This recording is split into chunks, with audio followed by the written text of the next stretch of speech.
Oh, I turned my mic off. What is up, everyone? Welcome to the No Life Tech Show. Every Wednesday, coming at you with the hottest in technology, Apple, cryptocurrencies, computer processors, GPU architectures. I mean, anything that needs an electrical current to use, we got it right here for you on the No Life Tech Show. Today, a lot. I'm sorry. A lot of news today. Some interesting stuff to talk about. But before we get into anything, make sure you head over to the website at https://nolife.digital. You can see the website's a little bit different. We talked about it yesterday on the gaming portion of the show. Still runs great. We just had to give it a little facelift. Some stuff happened to the website, so we had to change a little bit. But it is back up and running good. Every episode of the No Life Show is over on the website. You can subscribe to us on iTunes as well as Google Play Radio, Stitcher, all the other podcatchers. Make sure you hit us up on our Twitter at No Life Digital, Instagram, and our Twitch. And all right, let's get into this. Doobie, I know you've been listening to that new Drake, dude. I know you're into that new Drake album. No, I haven't. The only things I've seen of it are some Twitter stuff from friends of mine and people I follow that do listen to it, who have said that they are not fans of it. Oh, really? Yeah, I've seen a lot of like just kind of brushing it aside from my Twitter timeline. I'm not the biggest fan of it. I like Drake a lot. I think he's a good pop artist, but this one was just not that fun. It's just not that good. It kind of gets boring after a little bit. The R&B, it's 25 songs, which is nice because Kanye just gave us, we got the Pusha T album, the Kanye album, the Kanye Kid Cudi album, the Nas album, and they were all only 7 tracks long. So after this like long little stint of like 7-track albums from these big artists, it was nice to get one that was 25 songs long from an artist. But see, maybe 3 of them are good. I've been rocking the new Gorillaz album. That's good. I don't like that one either. Really? Not the biggest fan of that one. People compare it to The Fall, and I do not agree with that because The Fall to me just felt very bland. And I understand why. He was making it like in between shows. Like he made the album on the road. And you can tell because it's very simplistic and it just isn't very good. This one, I don't think it's as good as Humans was, the last album. But I still think it's up there, like, with Plastic Beach for me. Which Whoa! I wasn't a big Plastic Beach fan. It's a good album, but not every track on that album I like. Yeah. Like, this one has a few tracks that are kind of slow, but, like, the bangers, bang. It's pretty good. It's like, pretty good. It's Hollywood is a fantastic track. The first track with I think the music video was with Jack Black. That song's really catchy. But like for me, Humans was right up there with Demon Days, which is saying a lot. Like Humans, every track. You think Demon Days is their best? For me, self-titled. Yeah. That's self-titled. I know every single word. I love every single song on it. Demon Days is like 2, and then Humans is right there. And then this one and Plastic Beach are like right there. There isn't like an album I hate. Like they're like one of those bands where it's like I have my least favorite. I'm seeing them live in October, so yeah, I've never got to see the Gorillaz live. They're playing the Wells Fargo. I should go. I'm just not the biggest fan of this album. They put on a fun show. They play a bunch of. They're not gonna play only songs from this album. They're gonna play Stylo. They're gonna play, they'll play Feel Good Inc. They play all the hits. Yeah. So far, I've been having a good 2018 in terms of music. I've really enjoyed a lot of music this year. Unfortunately, Gorillaz wasn't one of them, and I was excited for this release, but it just comes off. It just doesn't. I liked more when it was more of like that grittier Euro trash sort of, electro. You liked it when it was a little more grimy, a little less produced. Yeah, not as like for me, not like as that poppy. First album where it's just you've got influences from dance music, influences from rap, Yeah. influences hip hop. And there was also a weird time because that was like when Daft Punk was really taking off as well. So that kind of led into like that whole genre being really on fire at the time. Yeah. So maybe it's just nothing will ever compare to that one. Yeah, and this album definitely is like Humans kind of was too. Definitely more aligned with dance music. Yeah, and that's They're not definitely my more. Yeah, they're favorite definitely thing. more produced. They're definitely more shinier. You can definitely tell there's production going into it. You know, and you go back and listen to like Suzuki Method. That song sounds so low produced. Yeah, It's gritty as hell. it's great though. Oh no, that aesthetic is fantastic, especially with the art style at the time. Mm-hmm. Because I mean, I almost like compared to art styles at the time. Like that art style was definitely a lot more grittier of an art style compared to the very well produced art style of the Gorillaz now. Mm-hmm.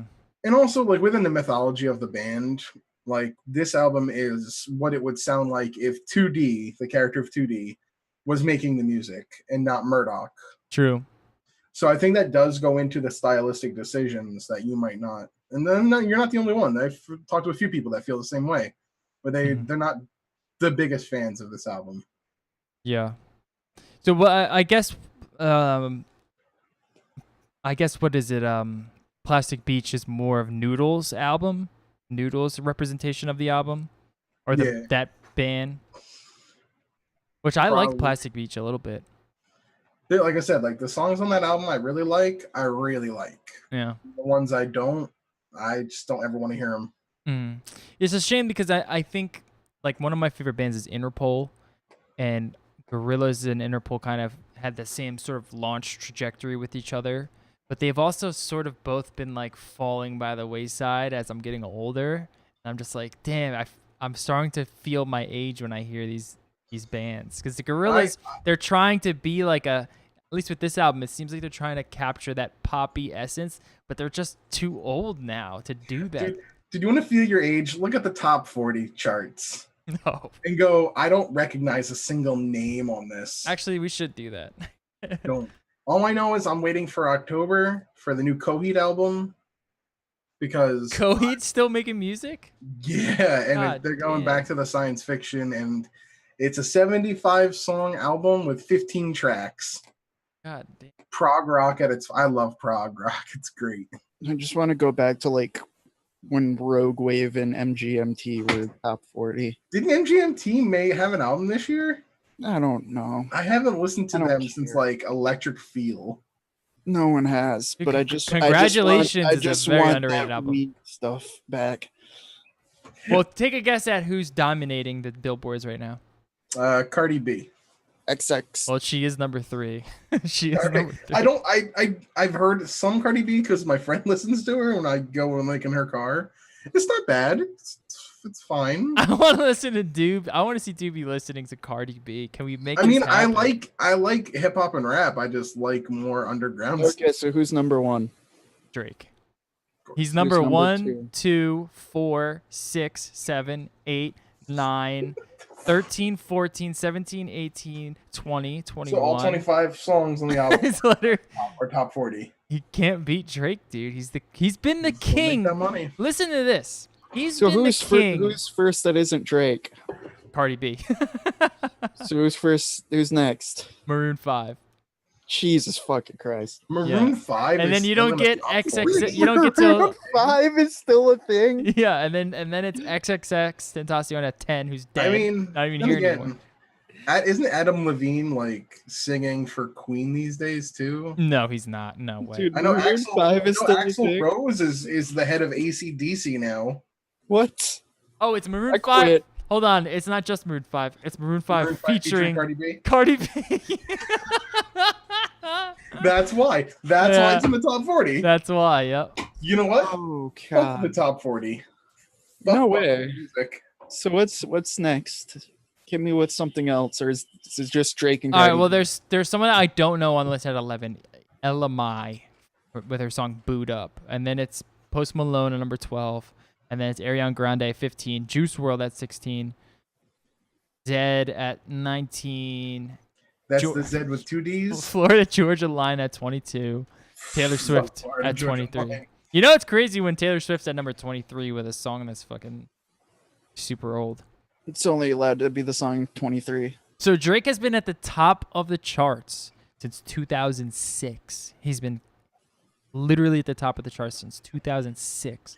That Can I you just can't say- shake a stick at. That's some crazy shit.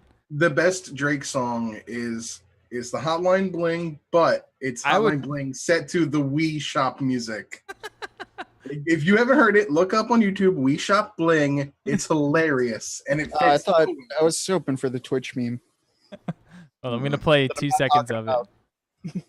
You used to call me on my- You used to. It's so good. You used to That's call pretty me good. on my cell phone. Well, background music. It surprisingly fits the song. I know. It's Damn. so good. That one fucking 8 million views on that. Nice. Well done. All right, moving on. I want to recommend a couple books that I've been reading. The first one just came out today. I just downloaded it. It's also by Drake. It's also by Jake. It's Valley of Genius by Adam Fisher, and it's about the uncensored history of Silicon Valley. And I read an article on Wired today. I believe it was Wired. I want to make sure because it's a really, really good article. But they talked to the Facebook team, and basically you get like a behind-the-scenes look at the up-and-coming developments of Facebook and everyone involved and how they thought of Facebook and how fucked up everything was in Silicon Valley at the time and how cool Mark Zuckerberg. Remember how cool Mark Zuckerberg was back then? Like he was a cool motherfucker. Was he as cool as Tom from MySpace? Dude, he's the coolest. He was the guy that everyone wanted to be in Silicon Valley at one point. But then there was also another article that came out recently about this And book. then the Drake Nation attacked. Drake attack. But then there's another article that came out today about Atari and the rise of Atari and how basically all of them were coked up the entire time. And this is all detailed in the book. So I wanted to recommend that. I've been reading this book called Bullshit Jobs, which I heard about through the Joe Rogan podcast, and I've been reading it. And it's basically about how people who work bullshit jobs and how basically that's like the worst form of torture that you can give someone. And bullshit job, that's not a job that you don't like. Like if you are a garbage man or something, for instance, that's not a bullshit job. Bullshit job is a job that if it was gone tomorrow, the world, no one would even notice. Like you, like literally moving like from one thing to another thing. That's sort of equivalent. And that's like the lowest form of psychological torture that you can get into. And it's an interesting book that plays on how we shape this weird capitalistic society based around bullshit jobs and how a lot of people are suffering because of it. And then there's another book called Calypso, which is by David Sedaris, which is basically this kind of old guy who has written there's like a bunch of just these really funny stories about his life. And if you're looking for a book that kind of has some really interesting humor, like pretty good, smart humor in it, that kind of touches on existentialism and stuff like that, then check out Calypso. But those are the 3 books that I've been reading. Getting back into reading a lot lately, Good. which is good because, and I also have this book, but I haven't started it yet. You guys have heard of it, The Subtle Art of Not Giving a Fuck with Mark Manson. It's supposed to be pretty damn good. No, actually related to Atari. If you want to check out kind of like a documentary type style, look up Lazy Game Reviews on YouTube and also Nostalgia Nerd on YouTube. Both of those have some really good, like long form content of like, okay, I'm gonna give you the story of the Atari like 2600, or like individual systems and like nope, but they're like hour long, you That's know, dope. That's like awesome. hour long documentaries of like, no, here is how it was made, here's the history, all of the people like who were involved and everything. I love that shit. Both of them have been, that's all I've been like, I've been falling asleep to those guys a lot lately of just like, you know, here's an hour long history of Sinclair computers. Yeah. And like things like that. And it's a lot of fun. They're doing great work. That's awesome. Do they have a big channel? Are they popular? More than us. LGR is pretty popular. He's close to 1 million. Okay, good. and This Nostalgia Nerd's close to 200,000. Nice. But no, both of them are knocking it out of the park. If you want to like, It's crazy. That just seems like follow- so if- much work. yeah, no, they are like that. They're really good. They're really well done and accurate And too. he does one every week. Depending on the things, yeah. But like LGR focuses more on computers, and then Nostalgia Nerd focuses more on game systems, but they're really cool backgrounds of how those consoles and computers were made, Mhm. and like really important things towards computing in the 70s and 80s and 90s. Right on. a lot of right fun. on. Yeah, I've been reading a lot more lately, and I feel like this is the reason why. Because I'm not the biggest, or I wasn't the biggest reader. I like to read like articles and stuff, like news. I love reading news, but I've always been a big nonfiction dude, yeah, me too. like of like that kind, like Chuck Klosterman type pop science, not Yeah, pop science, like pop culture, and especially tech pop culture has always been fun. yeah, exactly. And when I read that book, It's- Bad Blood, it got me back into like, oh, I forgot reading is actually fun. Yeah. It's been a while, but I used to like as for fun. Like even after I graduated, I would read like academic articles, That's like awesome. literary articles. But I Yeah. feel like right now I'm so busy with so much shit, and I feel like just every 2 seconds, just something like an alarm goes off, and I have to do something. But like reading, kind of like it's just like peaceful, you know. There's like It is, peace yeah. to it. It's that, I'm and then even also nonfiction. But have you guys read any of the movie came out not that long ago, Annihilation? no. I'm currently reading the books that movie was based on. It's actually a trilogy, and they're pretty good if you like sci-fi horror. By Jeff Okay. Vandermeer. Yeah, they're like I've been slowly reading it. I'm not like I'm not sitting here reading a ton, but like I read like a chapter or two every once in a while, like when I get like a free period because they're Yeah. ebooks, so I threw them on my phone too. Yeah, ebooks are great, dude. Ebooks are fucking Especially awesome. with the phones these days, where they're large enough where you can have a decent size Yeah, like text on them and not strain to read it. That and throwing them on for commutes. Yep. Getting a text to speech and putting it on for commute. Oh, text to speech. Yeah, If you have, you can do that, dude. Oh, I didn't realize you could do that. Yeah. if you have That's a Prime- free audiobook. Uh-huh. If you have Prime, you also I think get some stuff on Audible. Audible. Yeah, you Yep. get like one Audible's free great, too. credit a month, I think. Yeah, so I mean, In the book. you get it. Why not use it? Dude, audiobooks are expensive. Yeah. They're like Oh, I know. $30. But sometimes they're worth it. Sometimes you so get a good convenient. narrator. Yeah. Mhm. It's just 'Cause like I'm a the Those person other that, like, times, it's like a long podcast. bust out your Exactly. text to speech. I app. love podcasts. So I need to fucking figure out this text to speech hack. I never thought it's fucking It works, genius. dude. Yeah. No, that I do that for commute sometimes. It's fucking genius. There's a couple that are decent that actually have good voices, because of course you don't want to just like do default text to speech, because that's And not then he went to the market. yeah. You don't want Microsoft Tom Yeah. reading you a book. All Or right, Microsoft cool. Sam, whatever. Yeah, so Valley Genius, check that out. Bullshit Jobs, Subtle Art of Not Giving a Fuck, and Calypso. But I haven't read Subtle Art of Not Giving a Fuck. I don't know if it's any good or not, but I'm gonna check it out. All right, moving on to the tech news that you're all waiting for. So this is an article by The Verge. It's basically the best laptop you can buy right now. And I thought their choice for the best laptop that you could buy right now was rather interesting. And it's the Huawei MateBook X Pro. That's their top laptop that they recommend. And then their Apple option is, of course, the Apple MacBook Pro. But that's not their top option. Their top option right now is the Huawei MateBook X Pro. And that makes me Because it's a really good interested. laptop, and I almost bought it. But the reason why they can actually recommend them now is because Huawei has been making really good laptops on the underground for a while. Just recently, they finally made it. They finally have like an Amazon store, kind of, where it's like can actually get them. you can actually get them, but more importantly, you can actually get support if shit breaks. Yeah. And for a long time, you've been able to buy them and get them shipped from China, but like if it breaks, you're just cool. You just lost $1,000. Right.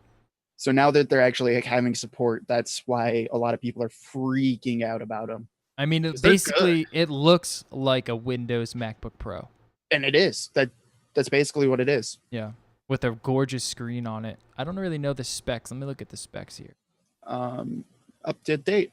Most well, that's the other downside of Huawei is, dude, there's a new Huawei MateBook like every 4 months. I'm okay with that. When it comes to like those Chinese products, dude, pump them out. I want the No, newest yeah, and like best. there's a new one every like. I'll put it this way: if you're gonna buy one, it's going to be like the most up to date stuff because they just update it every 4 or 5 months. It's insane. So their display is like almost 4K. It's 3000 by 2000 pixel touchscreen. It's 13 by 9 inch. I love. Okay, having gone back to a 3.2 inch laptop screen, I love 3.2. Yeah, that it sucks for watching content, but for actual work, it's a godsend. Yeah, using the Surfaces, they have that. They're fucking nice. There's also quad-core Core i5 or Core i7 processor, up to 16 gigabytes of RAM, and an optional NVIDIA MX150 graphics card. And it's all 8th gen stuff. I don't know the MX150 card. It's a shady version of like a 950, basically. Just enough. Barely. No, it's not a good card, but like it is better than integrated. Yeah, it's better. It's one of those like, it's a little bit better than Iris Pro, but it's basically their Iris Pro competitor. Right. You know what? From NVIDIA. If Huawei were to make a MateBook X but shove in a Max-Q 1060 in there, I'm buying it. That's my computer because it does look really, really good. I'm a little bit afraid of them putting in Chinese fucking surveillance on my computer, but at that price, I'm pumped. If there was, you wouldn't know about it by now. I'm gonna be honest. Probably. But maybe they're just really good at high.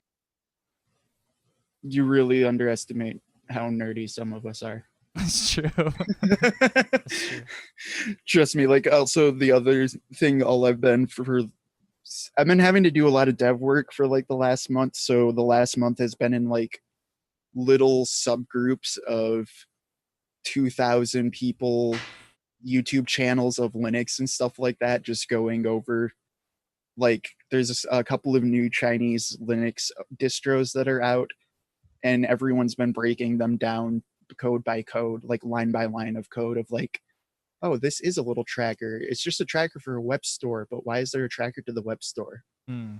So like, no, there's enough nerds that like, if there was something in it, you'd hear about it after a while. Yeah, I'm sure that's the case. I'm sure they're not shoving it in there. It wouldn't make much sense as a business anyway that relies on American sales. Well, they don't. That is, yeah, that is part of the problem, is they're a huge company in China, so they only care about China mostly. Yeah, but still, they're so big that they wouldn't want to risk. Right. You know, the only thing that could be in there is hardware stuff, but real talk, if it's in that, it's like a radio. Right. Well, no, not even that, but like there is ways to do that, to unpackaged hardware with hard drives and other components can actually have things built into them that you wouldn't know about out of the shop. But that's been an issue before, but that literally affects everything. That wouldn't be because Huawei put it there. That's because Seagate's shop in China put them in there after they were stolen from Seagate. Right. That's sense. A thing that happened before. That makes sense.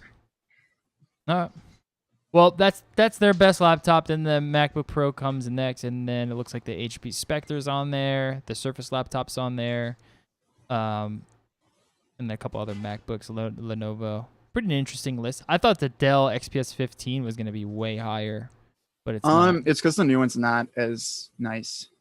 They kind of took a step back with the new one. It's still a very nice laptop. Don't get me wrong, but they did kind of take a step back. A lot of people really like the HP Spectre. I don't, but again, that's all down to preferences. I don't really like it either. Like a lot of these, once you're into this kind of laptop market, I would strongly recommend people to go to Best Buy or Micro Center, etc., and try it out before you buy it. Yeah. Or if you're gonna buy something from Amazon, like spend a day with it and keep everything in case you want to return it after that day. Yeah. Which you shouldn't do that, but how else are you gonna get a Huawei? True. All right, new laptop that come out, the Microsoft's $400 Surface Go aims to stand out from iPads or Chromebooks. Surface Go is a risky bet on the budget Windows experience. This is pretty interesting. I'm interested in it. Yeah. Yeah. I don't know if it's the right product for me. I love my iPad Pro. This is something that has been pissing me off actually about a lot in the news for this. I don't get the comparisons to iPad Pro. I mean, I get it, but I don't think this is It's an more of a iPad Pro. Chromebook. It's more of a Chromebook. It's not even more of a Chromebook. It's kind of, I guess it would be more like a Chromebook than an iPad Pro, but it's a computer. Yeah. Like that's the thing with either of those. Like it's a fully more functional of an computer. Ultrabook. Yeah. A super slimmed down Ultrabook. Yeah.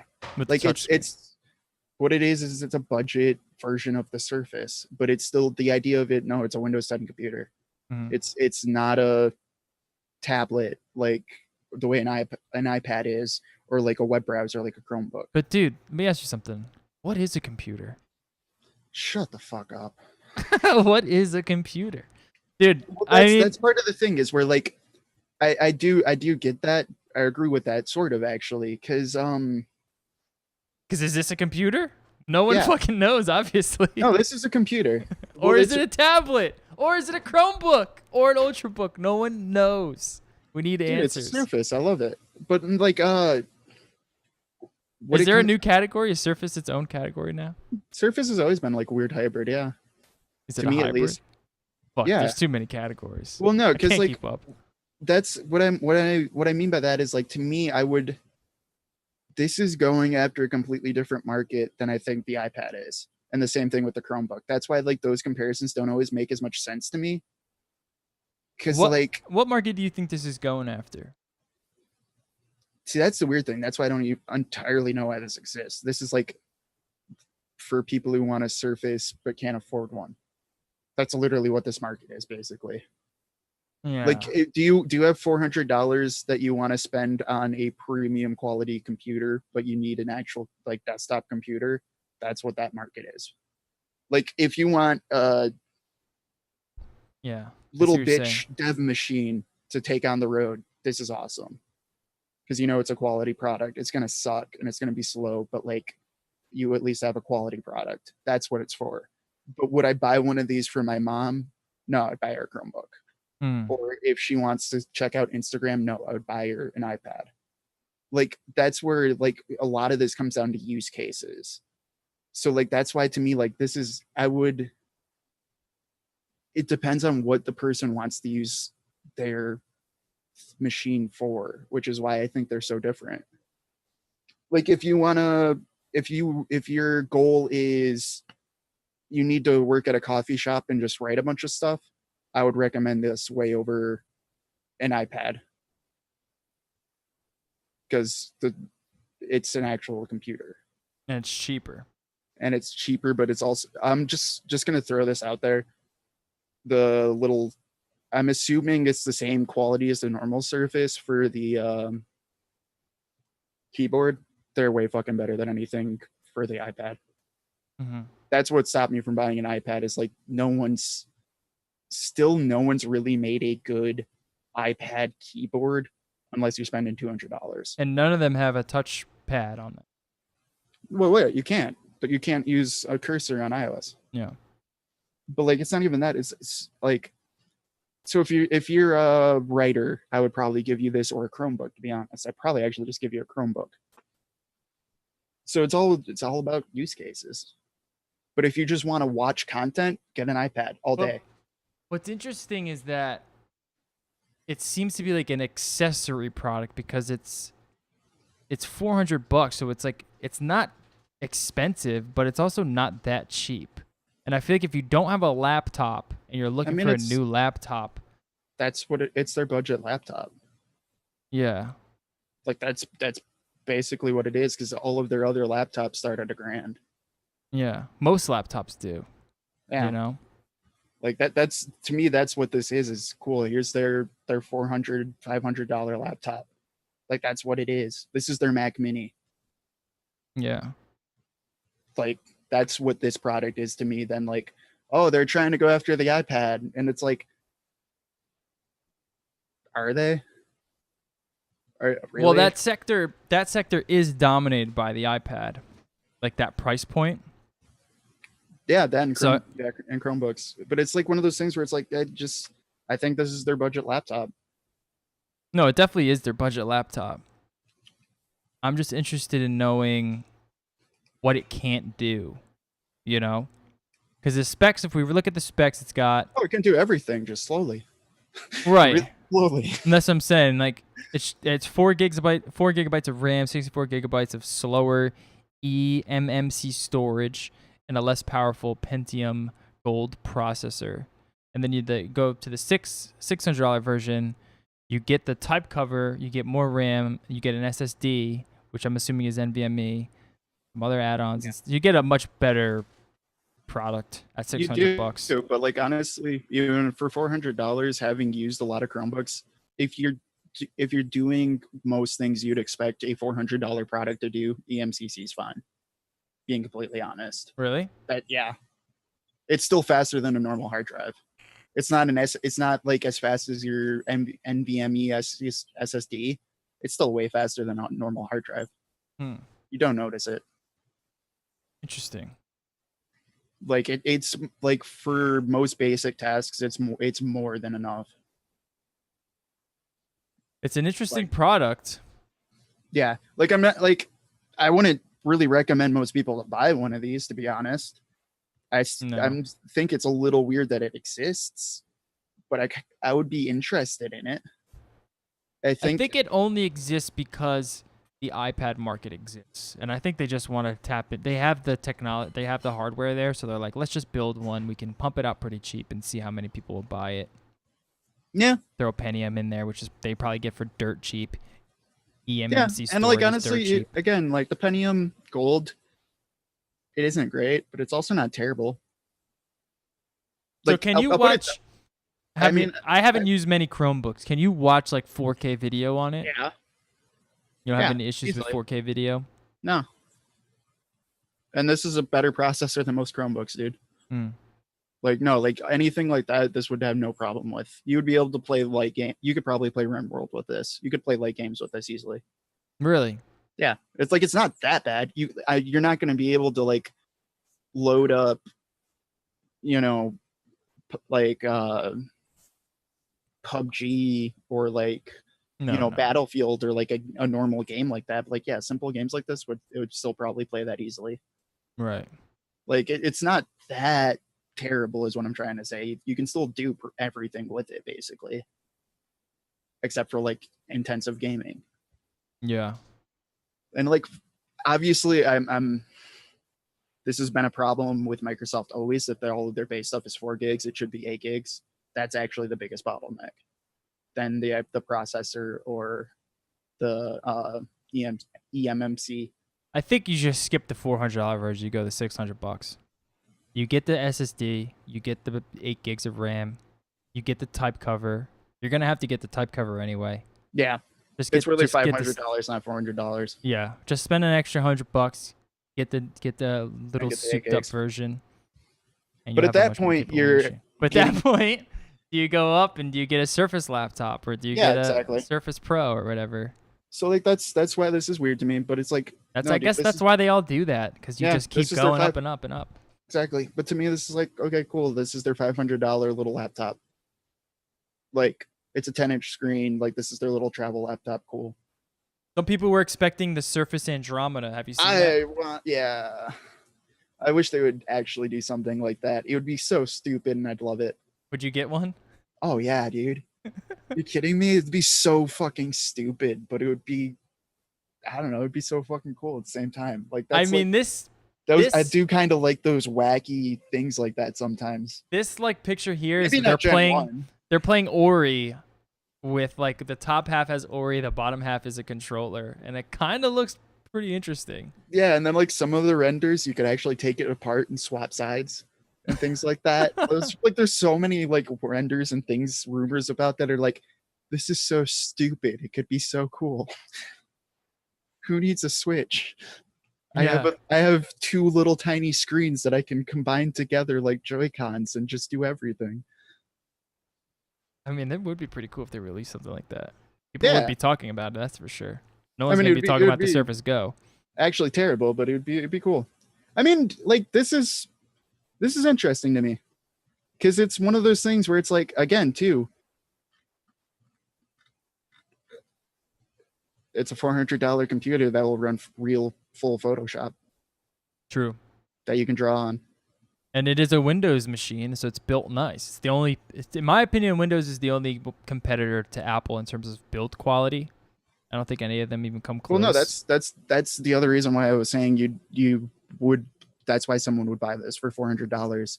You're not going to buy it for the specs. You're going to buy it because, like, yeah, the build quality is really nice. Yeah. It's a cheap computer. Yeah, you're getting a nicely built machine. Looks nice. And that was the thing I was making in that last video that I made. I was like, it seems so simple, like simple, clean, minimal design, yet not many companies do it. Actually, you know? the one thing that actually does really piss me off about this thing, though, they put a fucking Type-C connector on it. Yeah, no Thunderbolt 3. No, I don't give a shit about Thunderbolt. This is the first fucking Microsoft product that has a Type-C on it. Oh, so you don't have a Type-C on your Surface No. laptop? No. Oh, so No, but the $400 piece of shit does. that's fucking awesome. That's a fucking development right there. But hey, dude, hey, Gen 2 then. I like that. We'll see. What's the size of the screen before we leave 10. this story? 10 Yeah, inches. I'm looking at compared to the other Surface. I'm like, holy shit. No, that's- it's a decent bit smaller, yeah. that's I mean, it's a tiny. small 10-inch little thing. Like Yeah. I think it's a cheap budget, cool little laptop. I think it could be fun. But I also like Surface products. But I too. I also like 'em too. admit I think it's a niche. Like, I think this is if you want a small, cheap little laptop computer, but this isn't for someone you'd give an iPad. I just still think they're kind of different markets. You know, I've never used the Surface product like that on my lap, like actually on my lap. I want to know how it actually sits on the lap. The laptop's a lot better. I'm sure. The actual laptop's a lot better. Yeah, I'm sure. I'm sure that's an interesting thing. Yeah, no, they're not great for the laps. Probably all They're floppy. great. They're great for your lap if you don't have the type cover. If you put the type cover on it, then it's Yeah, it can't, because it's not. You're gonna have to keep your hands on it. You're gonna have to bounce it on your knees. You know. Well, they have the new stands are actually pretty decent, but still, it's not. Yeah, it's not for that really. It's doable, but like they're better at a desk or just in your hands. All right, moving on. Google's app developers have been reading your emails. If you're an idiot. Supposedly. So, this is from Forbes, but the story broke, I believe, on Washington Journal or the Washington Journal, the Wall Street Journal.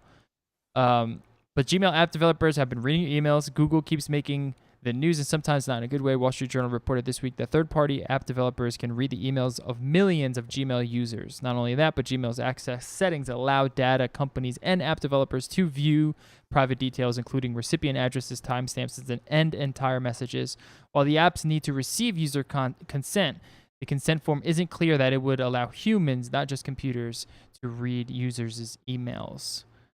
And they sourced The Verge. Yeah, that's what finally got me to be like, okay, this is really fucking stupid. Go ahead, continue. Was the end there. See, if you just go to your Gmail, and it's been like this forever, if you just go to settings, you can just click no third party ever, Yeah. and that's on by default. But yes, you can then eventually give the app permission up to app developers on your phone if Yeah. you choose to, but by default it's turned off. And then a lot of the wording behind a lot of that is like, oh no, people might read it, but you're okay with a machine reading it. I don't know. There was a lot of that was like, this is really interesting. I don't think and any- I don't I- like it. I I don't- don't like it, but it's like there's a lot of it that's so fucking stupid about it. Well, I don't think anyone really knew that anyone was reading their emails from Gmail. I honestly don't. Even though you have to click when you allow When you install an app and the first thing pops up that says, "Hey, do you allow this app to have access to your Gmail?" No one reads that. They don't even read the 2 fucking sentences. They just And- click allow because it's just that's what you do nowadays. Is every fucking form has that on there. So when a report comes out like this, they just go, "What the fuck? Everyone's reading my emails." And you're yeah, like, "Well, that's gonna be big news. You said yes. Please read my emails. Yeah, and then they go, "You should have told me better. You should have told me more, louder." It's already a giant picture on your screen when you install the app. I don't know what else I can do for you, dude. But then that's why also in your email, your Gmail by default, it's completely turned off. Even if you say yes to that app and that app thinks it has permissions, by default, Gmail doesn't let that. You have to go and let Gmail, you have to basically 2-factor authenticate that transaction and tell your Gmail to allow third party going out in the first place. Hmm. So even if you accidentally say, yeah, I hit that app and said, gave it access to my Gmail, you also have to have your Gmail set up to allow that in the first place. Really? Yeah. It's in your security settings of Gmail. You should also read those too. No one got time for that. You know how when you log into your Gmail account, it'll say like, hey, you should have a security checkup. Click on that. I don't ever use Gmail. I use my Gmail account, but I don't ever actually use Gmail. I don't remember the last time I actually used Gmail. Do you use Gmail as your primary account? As your primary client, I should say? Yeah, sometimes, yeah. I don't even mean that as Gmail, though. If you log into any Google service, usually they'll pop that up at times. Yeah, anytime you log in. Yeah, they'll say, hey, do you want to take a security checkup? And it's in there. Yeah. People just have to click, hey, yeah, I'll look at it. I should look at mine. I don't remember the last time I looked at Instead it. of freaking out about like stories. Well, I think it's warranted. I mean, it is. I think it's It warranted. is warranted because, like, it is a terrifying idea. It's just like, what else? What I don't know what else I can do for people. You know what I mean? Like, Yeah. there's only so much hand holding a company can do. I think. At the same time, you know what I mean? Because if you're going to use that account, like anytime they have those forms, you have to allow the app developers to look at the data there. And that's part of why it's easy to log in a lot of places. It's just like, oh, I'll just use my Gmail. Boom, you're in.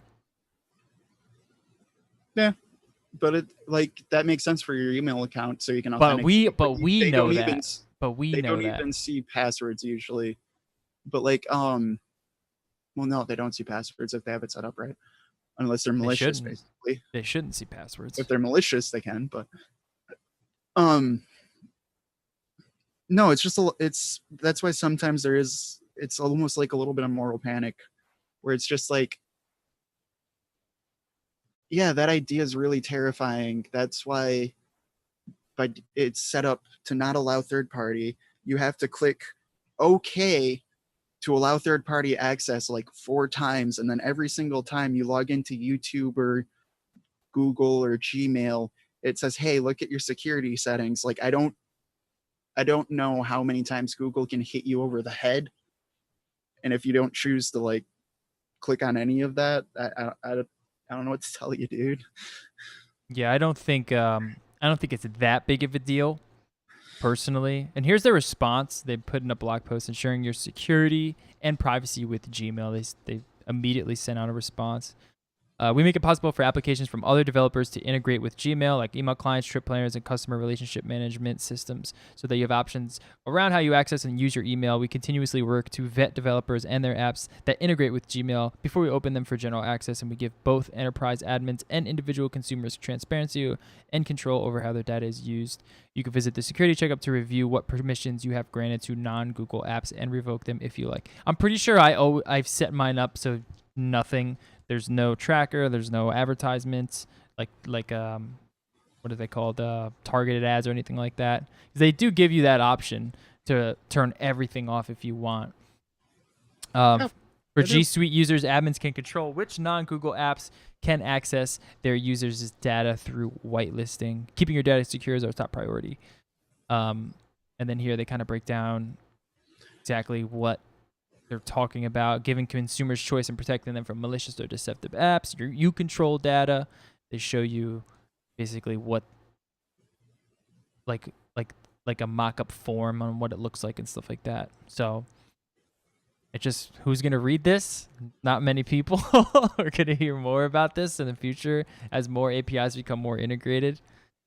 But I did find this interesting. I was a little bit alarmed that it wasn't just data. Like when they were reporting on it, they make it seem like they're reading your emails, like humans are reading your emails.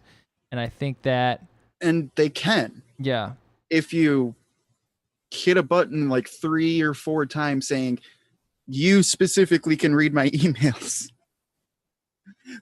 And like if you do that accidentally, I mean, all right. That data, I'm like the only people who can see my emails is the client I usually use for my email. that's what I'm thinking. That's the only people who would be able to see it. That is the only people who I have.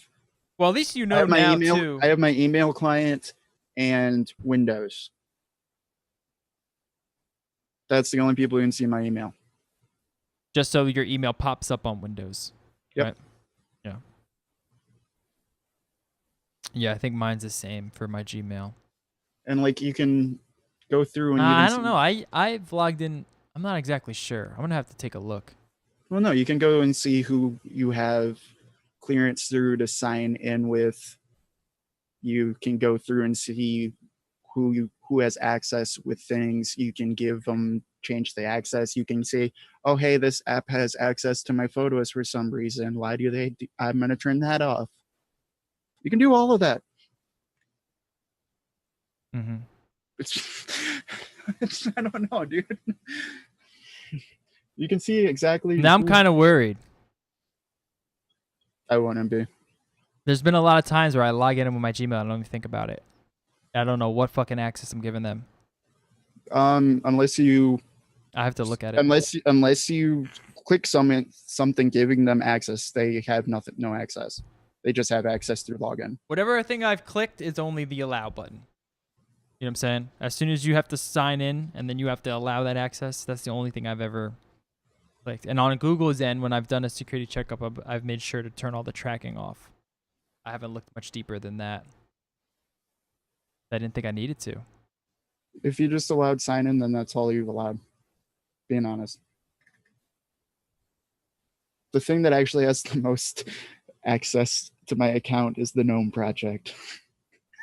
What's that? That's funny. It's a desktop for Linux.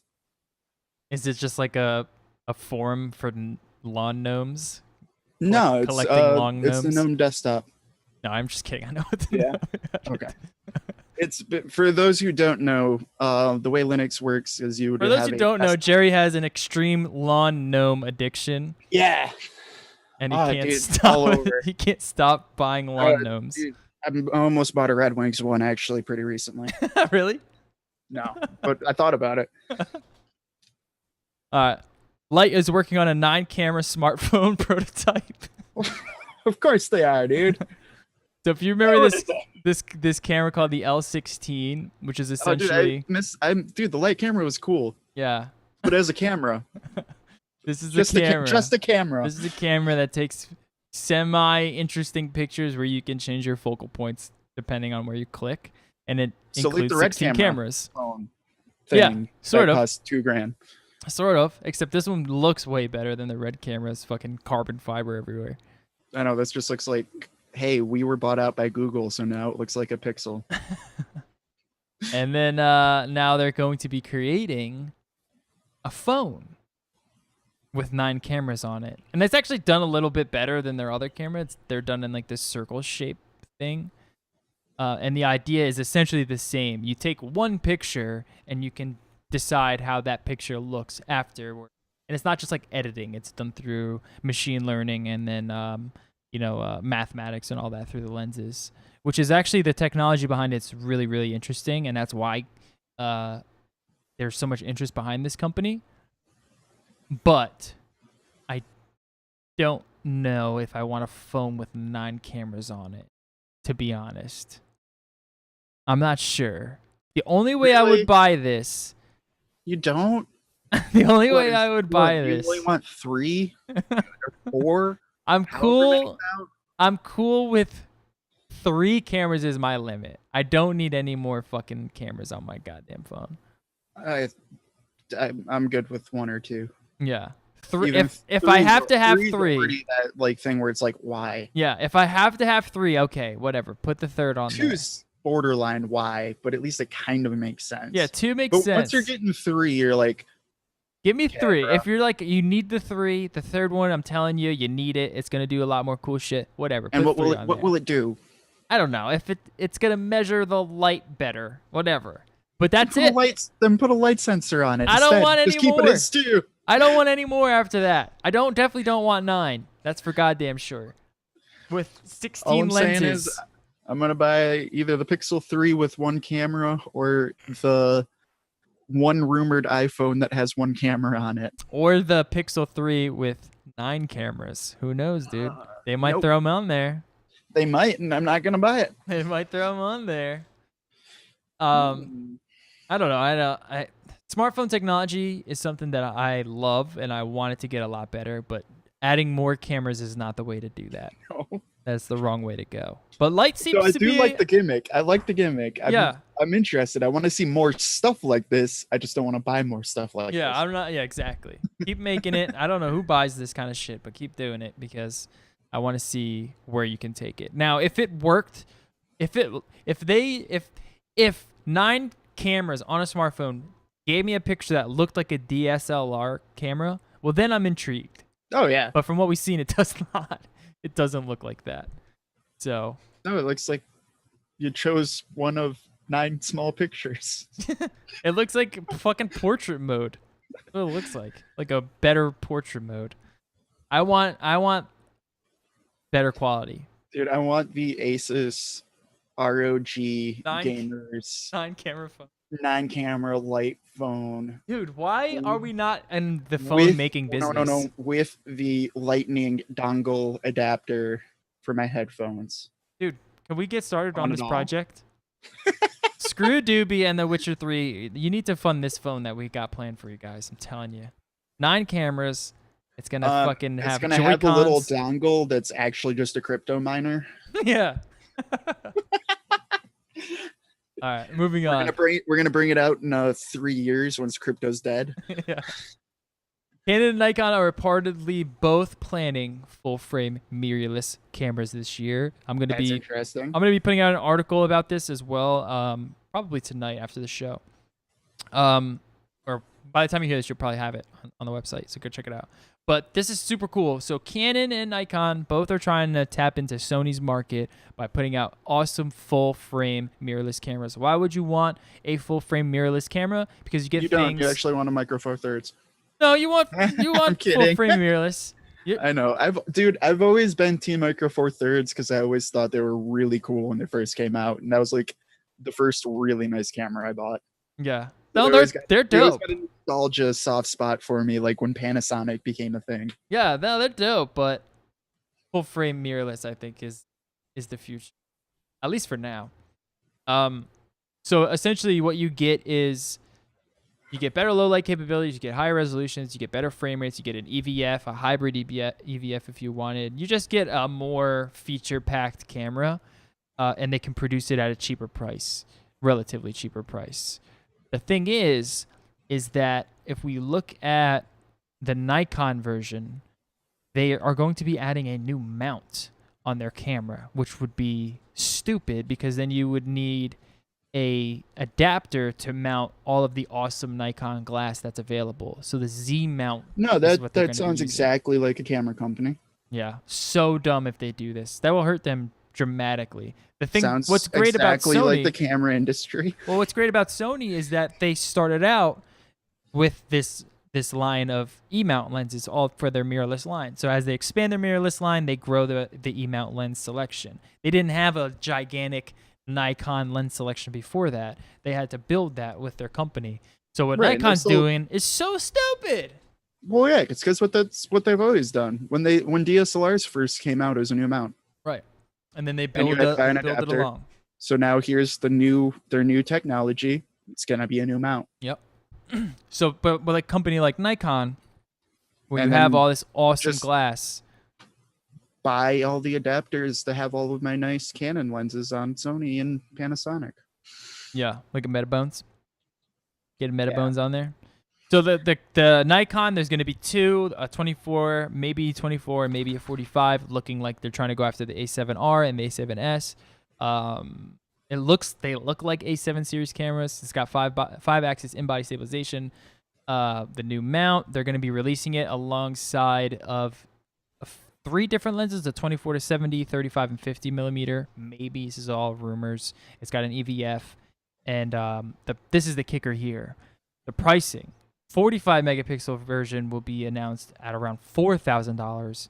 25 megapixel version will be announced at around $3,000, which is extremely high. And at that point, you're $1,000 more than the top tier Sony system, which is arguably the better camera, just because they've been in the game for longer. Who Or knows? you're just be the smart shopper and buy a Panasonic GH5. Could do that, but that's not really a photo camera. No, Or but video. it's pretty great for $1,000 instead of $4,000, and you have lenses. The thing with Nikon is that now you have to buy a $4,000 camera and all new lenses. yeah, and you can't use any of your old lenses unless you buy an adapter. Which, who knows? I don't see any rumors of an adapter coming with it. Oh, The of course Z-mount's not, dude. completely This new. is the camera company. Like, dude, that has always been my. I've talked about it on this show before, but camera companies are the most effective product group in the world at nickel and diming every possible thing. Like, There's a lot of better than people. any fucking industry. There's a lot of people that they make their living off of these tools, and if it gives them that tiny little edge, they will spend all of the fucking money in the world to get that edge. Yep. And the camera companies know this, and that's why a company like Sony has been able to break in and basically dominate the sector, and it's because people are fed up with it, and now Nikon is doing it again. Hopefully this is just a rumor. Hopefully this is not true, because that would just be the dumbest thing ever. Supposedly, if this was a new mirrorless mount, it would allow for 0.95 f lenses, like the Noctua lenses, the Noctua trademark that they released a while back. So it kind of makes sense there. And then on the Canon side, we don't know too much about the Canon mirrorless. Let's see, let me bring up the info that we do. So we know for sure that they're going to be releasing a camera. This is by Canon rumors. It's rated as a C3, CR3, which is their highest rated rumor. So we know this is pretty much true. And it should be releasing before 2019. So it should be coming out this year. We're probably going to get announcements of both of these companies' mirrorless cameras at Photokina, which is in September. And it's been interesting how Canon has been so tight-lipped and how we haven't heard too much about it. All we really know is that they're releasing a full-frame mirrorless camera. We know that it should shoot 4K. We're hoping that it shoots 4K at least 60 frames per second and hopefully 10-bit. Then it can compete against Sony, and then it can compete against the GH5. Because then at that point, you have all of that amazing Canon glass that's native. You have an awesome color science behind it. And I mean, you're just in the Canon ecosystem, which is a great ecosystem. They are like the Apple of the camera world. So it is a compelling camera. I mean, there's a reason why all of my nicest lenses are actually like 25-year-old Canon lenses. Like, regardless of my camera, like they have a great backlog of fantastic lenses. Yeah. They're just so reliable. They don't fuck around when it comes to their lenses. So if they were to release, I'm saying this right now, if they were to release a camera that had just as many features, and they didn't hold back features, it had just as many features as the Sony version, except it was a Canon, and it had all the Canon colors and all the Canon glass, I might go back to Canon. Who knows? At this point in time, the Mark V is just a stupid camera to buy. The only camera I would recommend from Canon right now is the 1DX, and that's an $8,000 camera. And at that point, if you're going video and you're spending $8,000, then you go up to the C200 and you spend $12,000. Welcome to cameras, baby. Yeah, and you get into then you get into some like real cinema stuff. But I don't recommend anything lower than that because Sony just dominates that sector right now. And Nikon, I don't recommend anything from Nikon. Well, I used to recommend a lot of Nikon actually. Used to be great photo camera. The they're D850, fantastic. The D850 is the greatest DSLR that has ever been released. But that's like a super pro advanced, but only photography camera. Even on their low end stuff, I used to recommend them a lot because to people, okay, if you're not super serious about taking photos and videos, but you want good quality, I'd always recommend Nikon. And because they also have fantastic lens support. And also the biggest thing, as much as I'm sitting here talking about how much I love like a few of my Canon lenses, and they have great lenses, dude,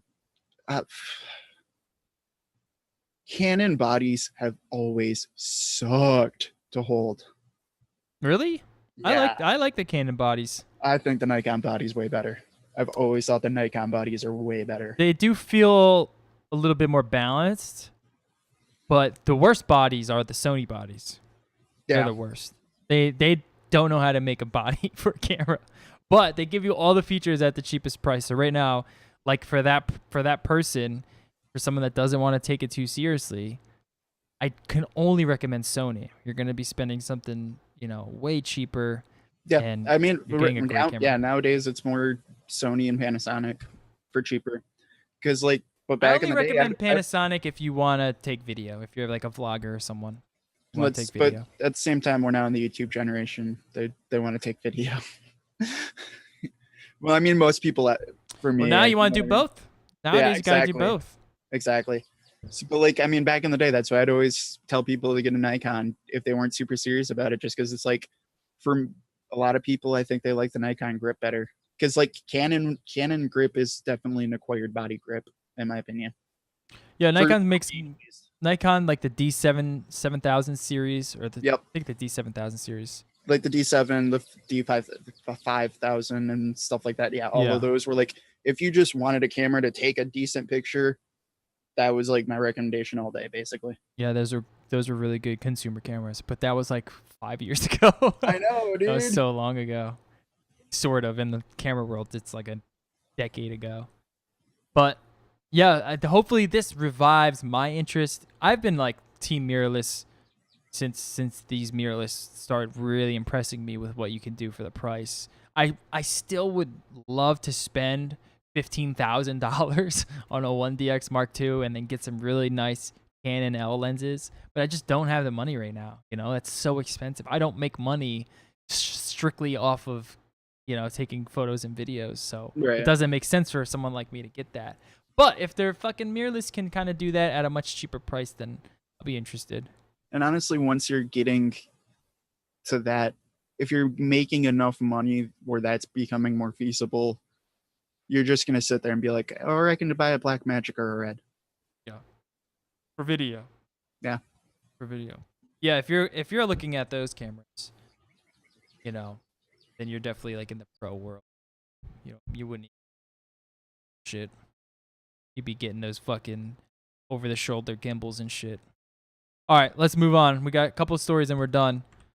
Apple is going to discontinue the iPhone SE and the iPhone 10. They're going to be basically calling them the iPhone 9, iPhone 11, and iPhone 11 Plus, which makes sense to me. No. I know you want the SE to live around. Well, no, I'm going to buy... It's going to be the iPhone 9, which is the iPhone SE. Yeah. Why, dude? I mean, I get trying to make your brands easier, I think this is SE, why. I think SE and X worked a lot better than iPhone 9, iPhone 11, and iPhone 11 Plus. No, I think this is why. So They're all three of them are supposed to look exactly the same. They're all Sort of. supposed to be kind of the same, except one has an LCD screen. yeah. So now you're gonna call it the 91111. Yeah, but I think this is why. So if they were to call it the iPhone SE, I think people would have an assumption that it would be a worse phone than the 8, right? So if they Yeah, call it the that's fair. 9, then you understand it's better than the 8. I agree with that. I think they should all just be like, okay, here's the 9, and then here's the 9X. But that's the LCD version. So if you need a camera or you need a phone, you need to brand a phone that's better than the 10, and that's the 11 and the 11 Plus. So I think So it what do kind they of do makes next sense. year? So then you get the fuck. What do they do? Yeah, no, it's a stupid name scheme. So next year, what they do is That's why you can still just be like, okay, no, this is the SE2, and then this is the X2. right. That works better than like, well, this is the 9 and this is the 11 because we skipped 9 in the first place and came out with the 10. So you're now saying we're this year- making now we're gonna make the iPhone 12 and iPhone 13 at the same time. So you're saying this year they should have called it the iPhone SE and then the I mean, iPhone 11? I don't know. Yeah, I don't know about like SE2 and like 11, but like I don't know, calling one the 9 and one the 11 is It's all fucked up, that's for sure. yeah. I think it kind of makes sense, but I think they need to do it like they did with Mac OS and just be like, well, this is OS 10, but it's OS X. Yeah. And just be like, okay, this is the iPhone X2, not the iPhone 10. This is the iPhone X2 now. yeah. And then here's the iPhone 9. This more is what they're sense- gonna that do makes next more year. sense to me than like we got the 9, the 11 Plus, and then next year we have the 12, the 13, and the 13 Plus. But wait, we're gonna skip 13 because it's a bad number, so we actually have the 12 and the 14 and 14 Plus. No, this is what I think they're going to do. Next year they're going to call after the 11, they're going to need something better than the 11. That's the 12. And then they're going to go, instead of calling the SE the 10, they're going to call that one the SE.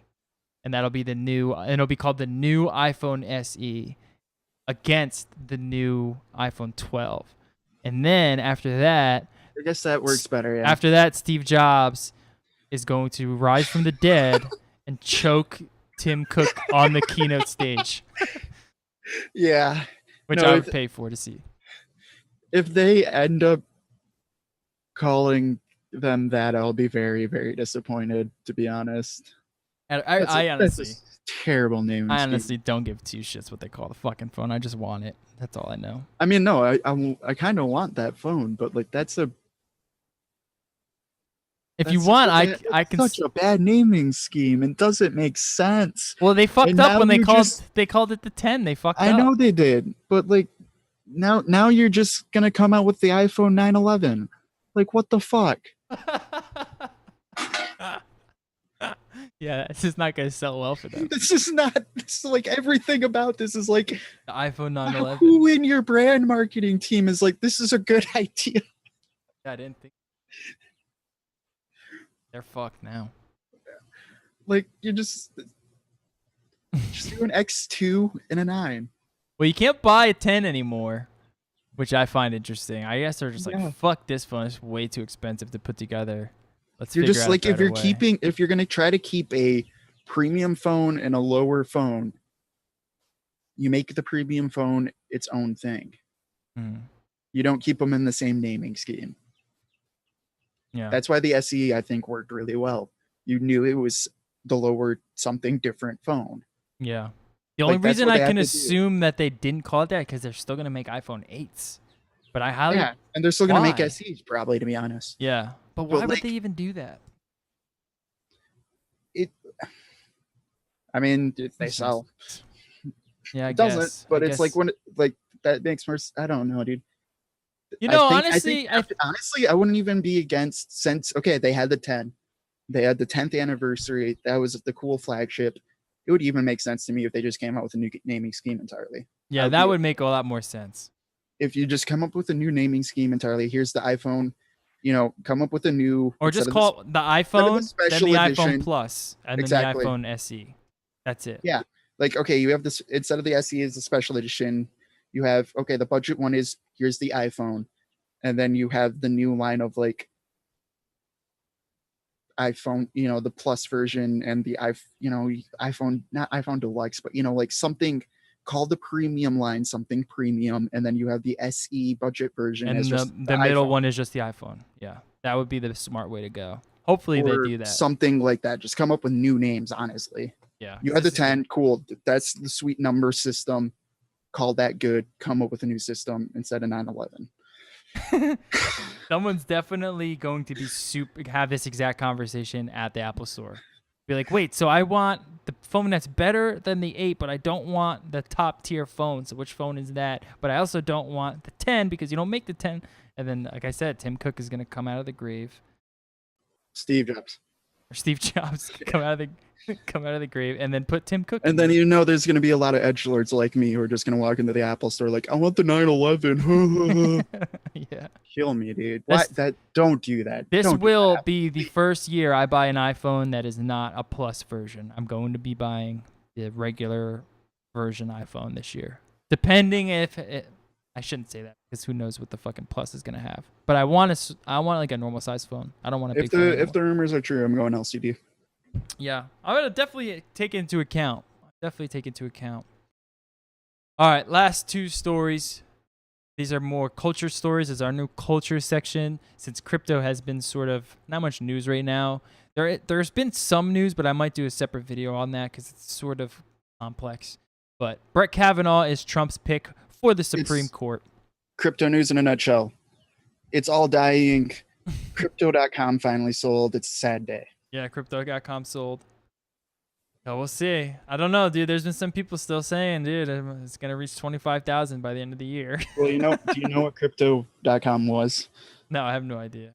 I've never went to crypto.com. Okay, it was but I remember the guy crypto.com. saying he would never sell it. Yep, it was a very old website that's entire purpose existed to say crypto means cryptology and is about security. Oh, really? And not coins. Oh my god. And anything else. Crypto actually doesn't just mean crypto. That was basically the point of the fucking website. Well, he sold out. Now it says accelerating the world's transition to cryptocurrency. He lost the battle, dude. Yep. Oh, that's sad. Or someone gave him a lot of money. Oh, I'm sure. I mean, crypto.com. Come on, dude. That's worth so much money. But Brett Kavanaugh is Trump's pick for the Supreme Court. All of the left and the liberals are going crazy, and everyone on the right is extremely happy.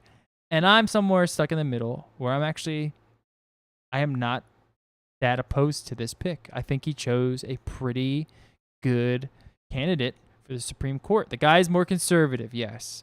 And there are some ideals that I'm sure a lot of liberals might find that he judged wrongly on. But he's not just like a whimsical dumbass like Trump has picked for many of his cabinet members. This guy is a tried-true judicial member who studies law all the time. He's just like a normal fucking dude who just loves the justice system. He's just a little bit more conservative than people leftists would like, I guess.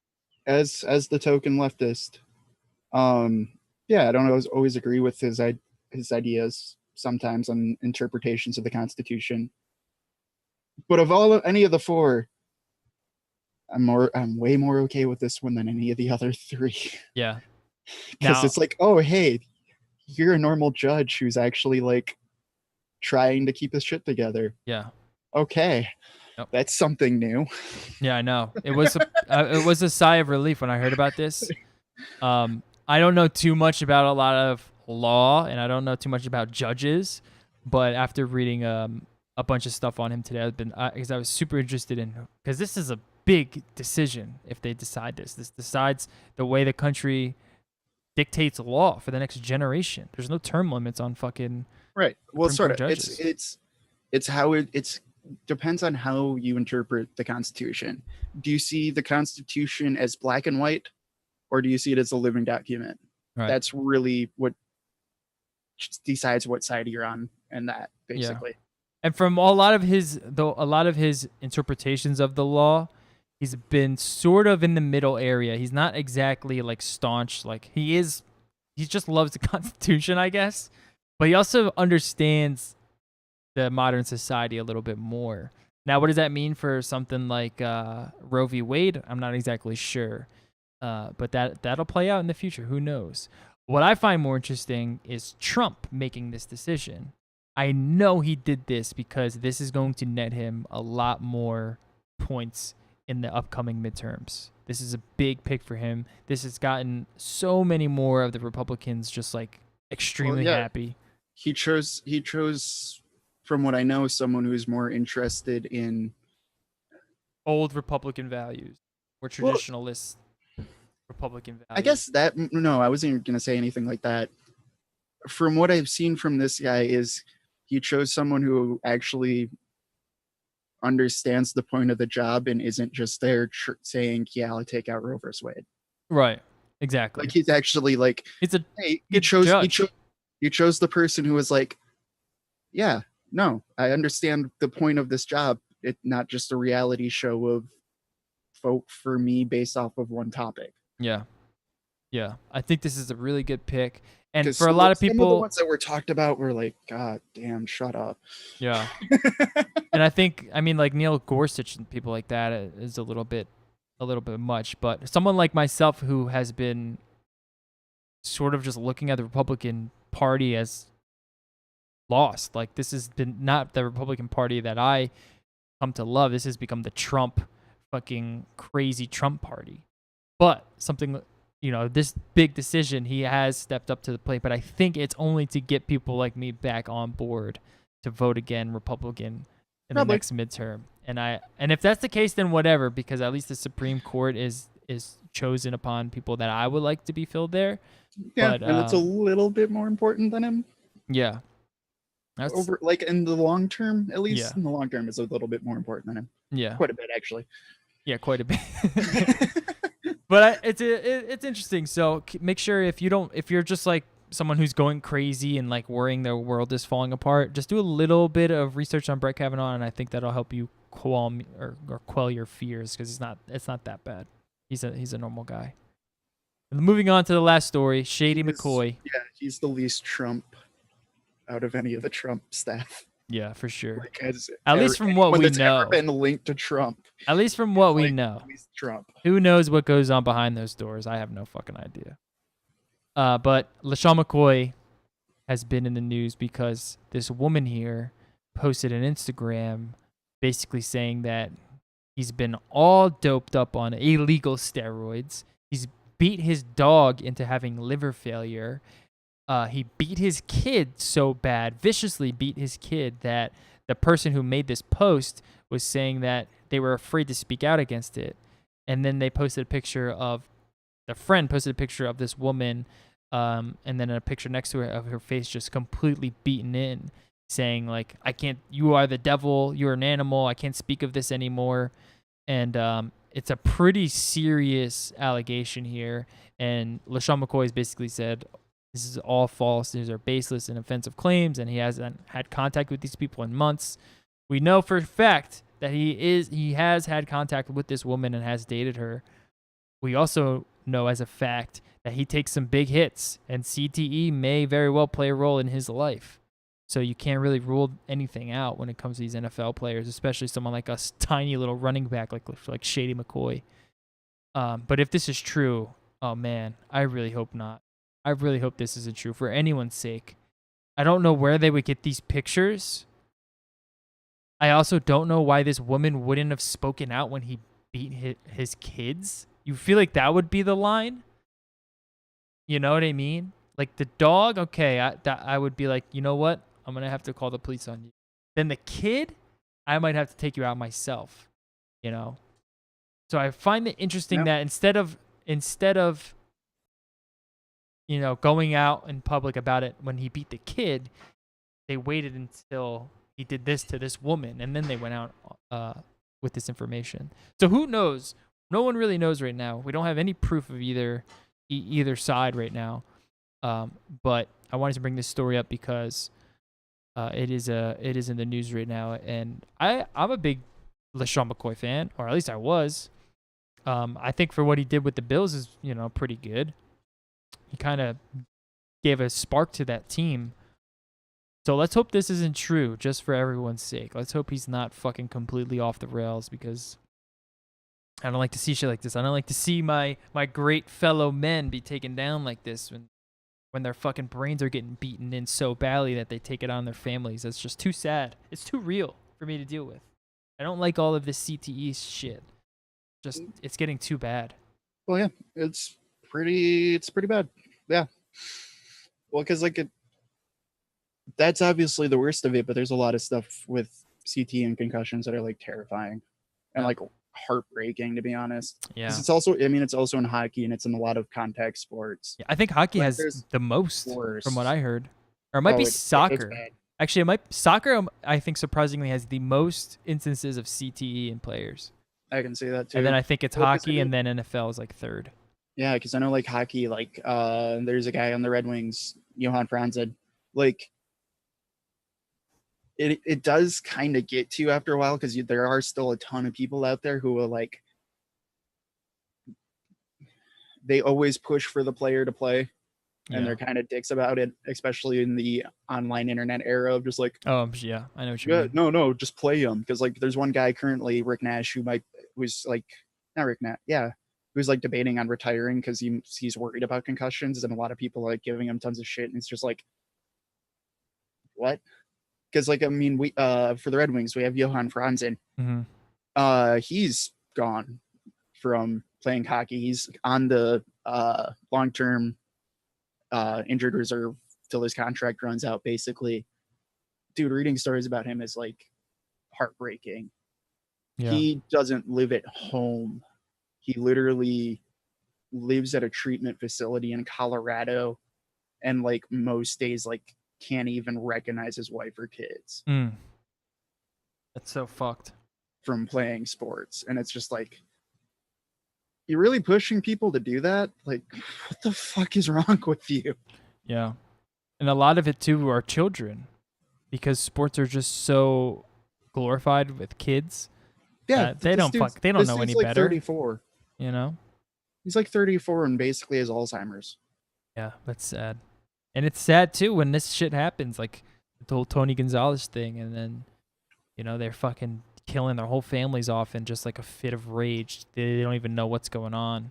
But then again, you also get people like Troy Aikman, who's had so many concussions, but he can still go on late night TV and have a full conversation and sounds fucking great. Like, it just affects people so differently. It's such a crazy, insidious disease that hopefully they can figure it out.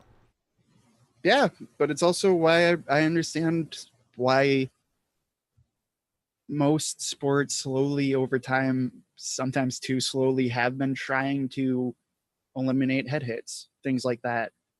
And it's always just kind of weird to me where it's like there's a lot of people who are very against that. And I'm just like, I mean, I'm very against it just because I love it so much. But then again, you hear these stories and you're just like, fuck, what are we doing to these men? yeah. It's like, What are we doing? I to these agree. men and No, I women? agree. As like, I mean, dude, I'm Like, a one part of I'm me a is hockey like, player. Trust me, I love like.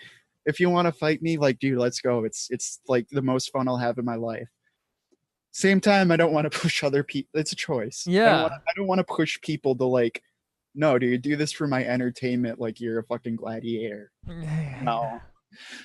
So like No. one part of me is just like, dude, give Shady McCoy all the steroids and cocaine that he wants, all the dogs that he can beat as he wants. Just put him out there, put them all on steroids, and let's fucking go. Let's have a good time. But then the side effects of that is that women and children are getting beat, murdered. So it's not good either. Yeah. Like it's one of Crazy those things times. too where it's harder for me to like. It's harder for me to be like that with team sports. Individual sports, yeah, dude. Dude, it's your choice. If you want to do that shit, dude, go for it. Like I encourage it. But like team sports, that's where it gets harder. Where it's just like, yeah, like it's cool if 3 people are like down to beat the shit out of each other, but then the other 18 people on the field are trying to like still see their kids. Like that's where it gets harder for me. That's the end of the show. Hope you guys enjoyed it. We'll catch you guys hopefully next week. If not, we'll catch you guys the week after. I have my bachelor party this weekend. I'm pumped.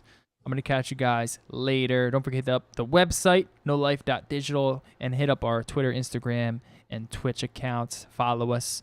Hit up our Discord as well. Discord link down in the description. All right. Peace.